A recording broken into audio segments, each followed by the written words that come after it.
చాలా ఇష్టం అండి. అబ్బాయి క్రికెట్, వాలీబాల్ చాలా చక్కగా ఆడుతాడు. ఉదయం లేస్తే వాళ్ళకి ఏ చెడు అలవాట్లు కూడా లేవు, ఏమీ లేదు. ఎవరితో గొడవ ఆడడం కానీ అలాంటివి ఏమీ లేవు. సరదాగా నలుగురితో పాటు అందరితో కలుపుకొని మాత్రం వెళ్ళిపోయారు. అన్నయ్య, బాబాయ్, మాయ అని పిల్లడమే తప్ప వాళ్ళకి ఇంకో వెర్షన్ అంటే ఏం తెలియదు. ఇద్దరు పిల్లలు కూడా సేమ్ యాస్టేజ్. వాళ్ళ నాన్నగారు వాళ్ళ అమ్మగారు చాలా చక్కగా పెంచారు పిల్లల్ని. కానీ నిన్న జరిగిన సంఘటన మాత్రం చాలా దారుణం. అది దీనిపై స్పందించి పోలీసులు వారికి తగుంచారు. చాలా దారుణంగా వేయాలి శిక్ష మాత్రం.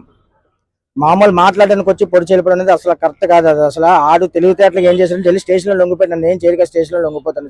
ఇదైతే మాత్రం ఈ విషయం అయితే మేము ఎవరిని జీర్ణించుకోలేకపోతున్నాం. నిన్న వరకు సాయంత్రం 5 గంటల మాతో పాటు క్రికెట్ ఆడుకుని అందరితో సరదాగా ఉన్న మనిషి రాత్రి 7 గంటలకల్లా మనిషిలాగా అయిపోయాడు అంటే ఇప్పుడు వచ్చి మాకు ఎవరు మనుషులాగా అవ్వలేకపోతున్నాం. ఆడు డ్రగ్స్ కొట్టేసి వచ్చాడండి. అది డ్రగ్స్ కొట్టేసి అవన్నీ మత్తు పదార్థాలు తీసుకొని రావడం వల్ల అది ఏం చేశాడంటే ఇంకా పని చేశారు. ఘర్షణ అయితే ఏం లేదు. అసలు ఘర్షణ అయితే ఏం లేదు. మామూలు క్రికెట్ లో సరదా ఆడికి అసలు స్పోర్ట్స్ రాదు. అవతలవాడికి ఆడికి చంపేసిన వాడికి ఆయన పేరు కిషోర్. చంపినవాడు స్పోర్ట్స్ రాదు అసలు. అలా మ్యాచ్ లో రావడం, జనాలకు హెచ్చలు చేయడం అది చేస్తే ఎవరు ఎందుకు అలా చేస్తారు. మధ్యాహ్నం అందరూ మా కుర్రాళ్ళందరూ అడిగారండి.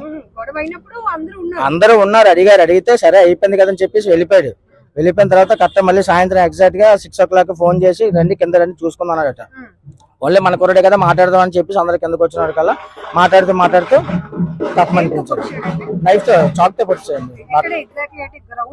గ్రౌండ్ దగ్గర బయట ఇంటి దగ్గర జంక్షన్ లో ఇంటి దగ్గర కుర్రలందరూ మాట్లాడుతూ ఇలా మాట్లాడుతున్నారు. అందరూ తప్పమనిపించారట.